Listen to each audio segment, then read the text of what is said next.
ముందుగా మీడియా మిత్రులకి నా క్షమాపణ తెలియజేసుకుంటున్నాను.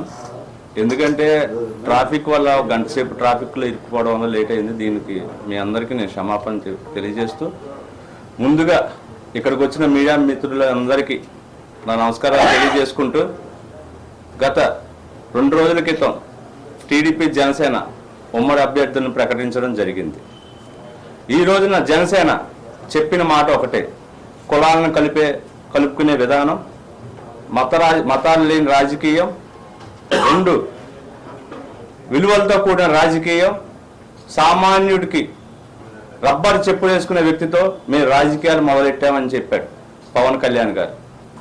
ఈ రోజున అలా ఎంతో మంది యువకులు నాయకులు ఆయన పార్టీ పెట్టిన కాడి నుంచి ఎంతో మంది యువకులు నాయకులు వాళ్ళ కష్టార్జితం కానించి శ్రమతో కూడి ఆ పార్టీకి అన్ని విధాలుగా అండగా ఉంటే ఈ రోజున ఆ పవన్ కళ్యాణ్ వెళ్ళి టీడీపీ కాళ్ళ దగ్గర పడి ఉన్నాడు. వీళ్ళందరూ బతుకులు తీసుకెళ్లి టీడీపీ కాళ్ళ దగ్గర పెట్టాడు. పవన్ కళ్యాణ్ మేము ఒకటే అంటున్నా, 2014లో నువ్వు పార్టీ పెట్టావు, 2019లో నువ్వు ఎలక్షన్లో పోటీ చేసావు, 2024కి వచ్చేసరికి నీకు 24 సీట్లే టార్గెటా? నువ్వు ఏం చెప్పి ప్రజలకు ఏం చెప్పి వచ్చావు? నువ్వు సినిమాల్లో చెప్పే డైలాగులే రాజకీయాల్లో కూడా అదే డైలాగులు చెప్పి ఎంతో మంది యువతను ఈ రోజు నువ్వు బలి చేసావు. 24 సీట్లు 3 ఎంపీ సీట్ల కోసం నువ్వు ఇన్నాళ్ళు కష్టపడి ఎంతో మంది యువతల జీవితాలను నాశనం చేసావు. ఈ రోజున కృష్ణా జిల్లానే తీసుకోండి. ఈ రోజున ఆయన టీడీపీ 11 సీట్లు ప్రకటిస్తే నువ్వు కృష్ణా జిల్లాలో ఒక్క సీటైనా ప్రకటించగలిగావా? ఒక్క సీటైనా? నిన్ను నీ వెనకాల నుండి నడిపించేది ఎవరు? నువ్వు టీడీపీ తోక పార్టీవే. నేను 2019 ఎలక్షన్ తర్వాత నువ్వు చెప్పిన మాటలు, నువ్వు చేసిన వేషాలు అన్నీ చూసి ఈయనేదో ప్రజలకు మంచి చేస్తాడు, ఇతను ప్రజలకు అండగా ఉంటాడు అని చెప్పి ఆ రోజు మీ పార్టీలో జాయిన్ అవ్వడం జరిగింది. నేను 2019 ఎలక్షన్ తర్వాత నుంచి పార్టీకి ఎన్నో రకాల ఆర్థికంగా కానించి అన్ని రకాలుగా అండగా ఉండి నా పెళ్ళాం బిడ్డలు నా ఫ్యామిలీని వదిలేసి ఆ పార్టీ కోసం ఎన్నో రకాలుగా శ్రమించా. తీరా చూస్తే అతనితో నడిచే ప్రయాణంలో అతని అతి తెలివితేటలు, అతని నటన నాకు తెలిసి కూడా ఆ రోజున బయటకు వచ్చి నేను ఏ రోజును కూడా విమర్శించలా. కానీ ఈ రోజున ఎందుకంటే ఈ రోజు ఈ దుస్థితి వస్తుందని నాకు ముందే తెలుసు. అతను చేసే మాయ మాటలు, చెప్పే మాయ మాటలు, మాయ పనులు ఇని ఎంతో మంది యువతను భవిష్యత్తు నాశనం చేశాడు. ఆ రోజు నుంచి 2014 నుంచి ఈ రోజు వరకు కూడా టీడీపీ తోక పార్టీయే. 2019 ఎలక్షన్ ముందు అతను ఏంటంటే ప్రభుత్వ వ్యతిరేక ఓటుని, కాపు ఓటు బ్యాంకుని తన వైపు తిప్పుకోవడం కోసం ఆ రోజున ఇండివిజువల్ గా పోటీ చేసి నేను ప్రతి ఒక్కరికి సామాన్యుడికి కూడా సీట్ ఇచ్చా అన్నాడు. ఆ సామాన్యుడి సీటు కూడా ఎవరు డిసైడ్ చేశారు తెలుసా? టీడీపీ ఎమ్మెల్యేలు.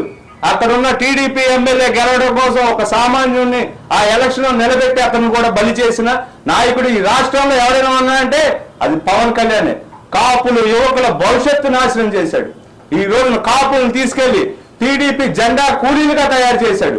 ఎంతో మంది కాపు యువత, కాపు నాయకులు కూడా నువ్వు ఏదో ఉద్ధరించి ప్రజలకు, సామాన్యుడికి, పేద బడుగు బలైన వర్గాలకి అందరికి అండగా ఉంటావని ఈ రోజు వరకు కూడా కాపులు నీకు అండగా ఉంటే వాళ్ళని తీసుకెళ్లి నువ్వు కాపులను తీసుకెళ్లి టీడీపీ జెండా కూలీలుగా చేసావా?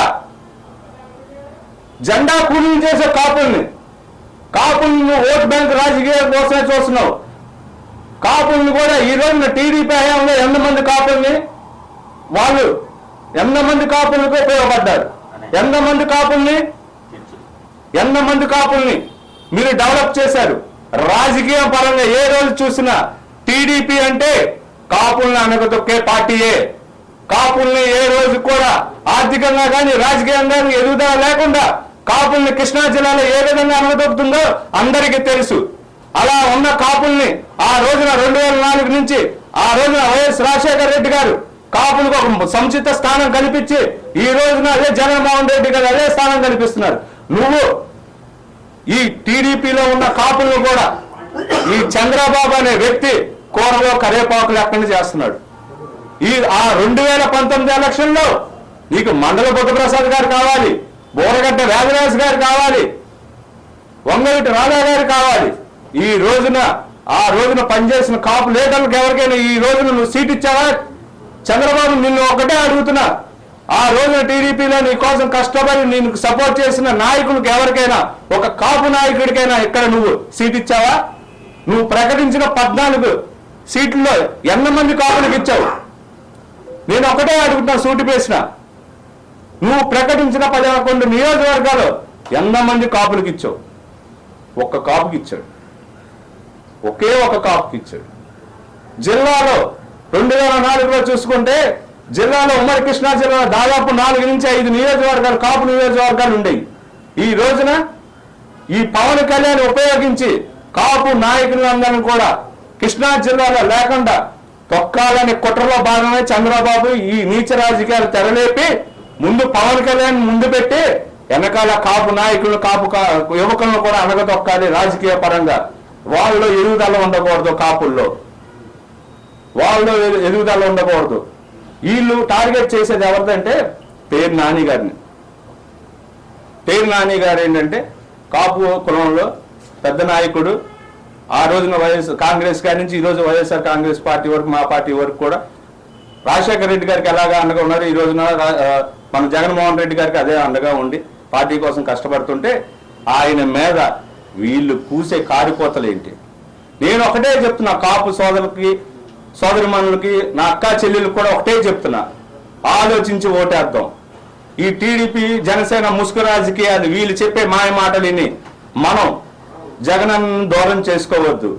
కాపులుగా అండగా ఉండే పార్టీ రాష్ట్రంలో ఏదైనా ఉంటే వైఎస్ఆర్ కాంగ్రెస్ పార్టీ అని మీడియా ముఖంగా తెలియజేస్తూ నేను ఒకటే మీడియా ముఖంగా పవన్ కళ్యాణ్ అడిగే సూటి ప్రశ్నలు ఒకటే, నువ్వు ఎన్నో డైలాగులు చెప్తావు, సినిమాలో చెప్పిన డైలాగులే ఇప్పుడు వరకు కూడా ఆ డైలాగులు చెప్పి ప్రజలందరినీ మభ్యపెట్టు. నేను నిన్ను కొన్ని సూటి ప్రశ్నలు అడుగుతా, దానికి నువ్వు సమాధానం చెప్పాల్సిందే. నువ్వు కౌలు రైతులకి 30 కోట్లు ప్రకటించావు, 3,000 మంది కౌలు రైతులకి ₹1,00,000 చొప్పున 30 కోట్లు ప్రకటించావు. 3,000 మంది కౌలు రైతులకి నువ్వు ఎంతమందికి ఇచ్చావో నువ్వు ఒక లెటర్ రిలీజ్ చేయాలి.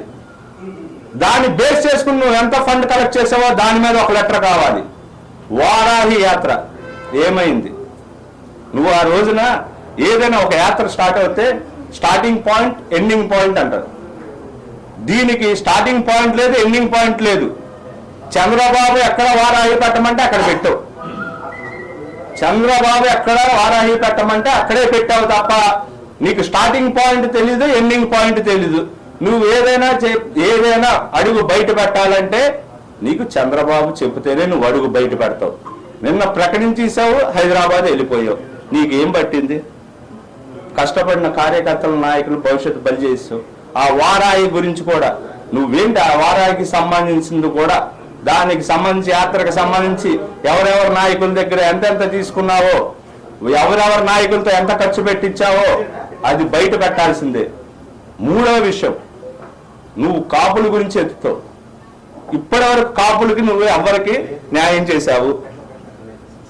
ఎంతమంది కాపులకి న్యాయం చేశావు? నిన్ను నమ్ముకున్న కాపు నాయకులు కృష్ణా జిల్లాలోనే బండిరెడ్డి రామకృష్ణ కానీ, అమ్మిశెట్టి వాసు కానీ, బండి రామకృష్ణ కానీ, ఎంతో మంది కాపు లీడర్లు నువ్వు పార్టీ పెట్టి నుంచి కాడి నుంచి నీ వెనకాలే ఉండి ఈ రోజు కూడా పార్టీగా అండగా ఉన్నారు. నువ్వేం చెప్పావు వాళ్ళకి?